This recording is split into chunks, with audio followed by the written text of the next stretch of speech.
শীতকালে কিন্তু বাজারে অনেক সুন্দর সুন্দর বেগুন ওঠে আর সেটা খেতে কিন্তু দারুণ লাগে। তো আজকে আমি সেই বেগুনের ভর্তাই বানাচ্ছি। তো এখানে দেখো বেগুনগুলোকে ভালো করে ধুয়ে নুন আর হলুদ মাখিয়ে রেখে দিলাম।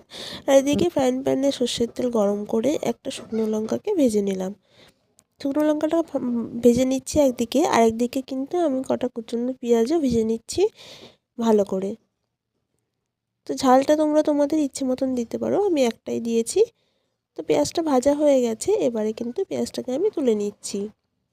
পেঁয়াজটাকে তুলে নিয়ে ওই তেলের মধ্যেই আমি সরু সরু করে কেটে রাখা নুন হলুদ মাখানো সেই বেগুনগুলোকে দিয়ে দিলাম। গ্যাসের ফ্লেমটাকে একদম লো রেখে বেগুনগুলোকে কিন্তু আমি এপিট ওপিট দুপিট ভালো করে ভেজে নেব, যাতে বেগুনের ভিতরটা ভালো সিদ্ধ হয়ে যায়। এবারে একটা প্লেটের মধ্যে নুন আর লঙ্কাটাকে ভালো করে আমি এখানে মেখে নিচ্ছি। তারপরে এখানে ভাজা পেঁয়াজ আর কিছুটা পরিমাণে কাঁচা পেঁয়াজ নিয়েছি, আর নিয়েছি ধনেপাতা কুচি, দিয়ে ভালো করে এবার মেখে নিচ্ছি। আর তারপরে সেই ভাজা বেগুনটা নিয়ে ভালো করে আমি এখানে মেখে নিলাম। মাখার সময় কিন্তু জিভে জল চলে আসছিলো, এতটাই টেস্টি হয় খেতে, আর খুব সুন্দর গন্ধও বেরোচ্ছিলো। তো দেখো আমার বেগুন মাখাটা হয়ে গেছে, দেখে কত লোভনীয় লাগছে না। গরম গরম ভাতের সাথে বা রুটির সাথেও কিন্তু এই বেগুন মাখা খেতে দারুণ লাগে। রেসিপিটা কেমন লাগলো অবশ্যই জানিও।